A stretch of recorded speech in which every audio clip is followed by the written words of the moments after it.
तुझे देखा तो ये जाना सनम।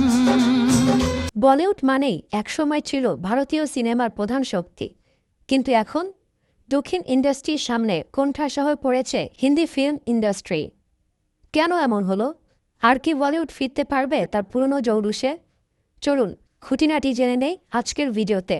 গত বছরটা তামিল, তেলুগু, মালায়ালাম, কন্নড় ইন্ডাস্ট্রির জন্য একেবারেই ভালো ছিল না।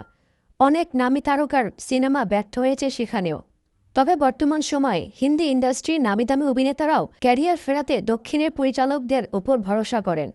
বিগত সময়ে বাহুবলী, RRR, KGF, কান্তারা কিংবা পুষ্পার মতো সিনেমার ব্যাপক সাফল্যের কারণে চাপে পড়ে গেছে হিন্দি ইন্ডাস্ট্রি। কারণ অনেক বছর ধরে দক্ষিণের মতো সাফল্য দিতে পারছিল না বলিউড। শাহরুখ খানের জওয়ান কিছুটা আশা জাগালেও সেখানে সেই দক্ষিণী পরিচালক হ্যাটনির দক্ষতার কথাই উঠে আসে বেশি। তবে 2024 সালে একের পর এক দক্ষিণী সিনেমা ব্যর্থ হয়েছে। এস শঙ্কর পরিচালিত কমল হাসানের বহু প্রতীক্ষিত ইন্ডিয়ান 2 একেবারেই চলেনি। ব্যর্থ হয়েছে রজনীকান্তের ভেট্টাইয়ান। পরিসংখ্যান বলছে গত বছর তামিল ইন্ডাস্ট্রিতে 3,000 কোটি রুপি বিনিয়োগ করা হয়েছিল। 2024 সালে মুক্তি পেয়েছে 241টি সিনেমা। এর মধ্যে মাত্র 18টি বলার মতো ব্যবসা করেছে। এর মধ্যে মহারাজা, আমরুনের মতো কিছু সিনেমা সফল হয়েছে। বড় বাজেটের সিনেমা পরপর ব্যর্থ হওয়াতেই সমস্যা বেড়েছে ইন্ডাস্ট্রির। সূর্যা অভিনীত কানগুভা নিয়ে আশা ছিল পরিবেশক ও হল মালিকদের। 350 কোটি রুপি ব্যয়ে তৈরি সেই সিনেমা মাত্র 106 কোটির ব্যবসা করতে পেরেছে। তবে বড় সাফল্য না পেলেও বাজারের টাকা তুলে নিতে পেরেছিলেন থালাবাতি বিজয়ের the greatest of all time. RRRের পর রামচরণ এবং জুনিয়র NTRের জনপ্রিয়তা বহুগুণ বেড়েছে। কিন্তু গত বছর জুনিয়র NTRের দেভারা পার্ট 1 মুক্তি পায়। সেখানে জাহ্নবী কাপুরের সঙ্গে জুটি বেঁধেছিলেন অভিনেতা। শেষ সিনেমা একেবারেই ব্যবসা করতে পারেনি। এবছরের গোড়ার দিকে মুক্তি পেয়েছিল রামচরণের গেম চেঞ্জার। নায়িকা ছিলেন কিয়ারা আদভানি। 400 কোটি রুপিরও বেশি বাজেটের এ সিনেমা অর্ধেক লগ্নি তুলতে পারেনি। মুক্তির 1 মাসের মধ্যেই OTTতে মুক্তি দেওয়া হয়েছে। গেম চেঞ্জার ব্যর্থ হওয়ার পর পাইরেসি নিয়ে সরব হয়েছিলেন নির্মাতারা। কিন্তু সিনেমা না চললে পাইরেসির অভিযোগ তোলা চেনা অজুহাত।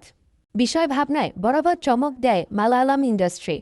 কিন্তু গত বছর প্রায় 700 কোটি রুপির ক্ষতি হয়েছে এই ইন্ডাস্ট্রিরও। মোহনলালের মতো তারকার সিনেমা ব্যর্থ হয়েছে। গত বছর মোহনলাল অভিনীত এবং পরিচালিত বড় বাজেটের সিনেমা বারুজ একেবারেই ব্যবসা করতে পারেনি। মালায়ালাম ইন্ডাস্ট্রি পরিচিত কম বাজেটে ভালো গল্পের সিনেমার জন্য। সাইরাত থেকে দৃশ্যম সেই ফর্মুলাতেই সফল। সিনে বিশেষজ্ঞদের মতে তারকারা পারিশ্রমিক অনেকটাই বাড়িয়েছেন। শুটিংয়ের সময় তারকাদের ভ্যানিটি বাবদ খরচের অঙ্ক বেড়ে গেছে। ফলে সামগ্রিকভাবে সিনেমার বাজেট বেড়ে যাচ্ছে। যে কোনো ইন্ডাস্ট্রিতে হিট ফ্লপ দুটোই থাকে। সেরা সিনেমা নিয়েই শোরগোল হয় বেশি, চাপা পড়ে যায় ব্যর্থতা। বিষয় ভাবনায় বাকি ইন্ডাস্ট্রির চেয়ে দক্ষিণী এখনও অনেক এগিয়ে। আর হয়তো সে কারণেই প্যান ইন্ডিয়া সিনেমার প্রতি যোগ বাড়ছে, যেখানে হিন্দি ও দক্ষিণী দুই ইন্ডাস্ট্রির শেয়াররা জোট বাঁধছেন। সিনেমা মানেই প্রতিযোগিতা, আর তাতেই বেরিয়ে আসে আসল রত্ন। দক্ষিণী ইন্ডাস্ট্রি বলিউডকে চ্যালেঞ্জ দিচ্ছে। এটাই তো দরকার ছিল, কারণ এতে উপকৃত হচ্ছে দর্শক। আপনার মতে কোন ইন্ডাস্ট্রি এখন সেরা? কমেন্টে জানান। ভিডিওটি ভালো লাগলে লাইক দিন, সাবস্ক্রাইব করতে ভুলবেন না। আর দেখা হবে পরের ভিডিওতে। ধন্যবাদ।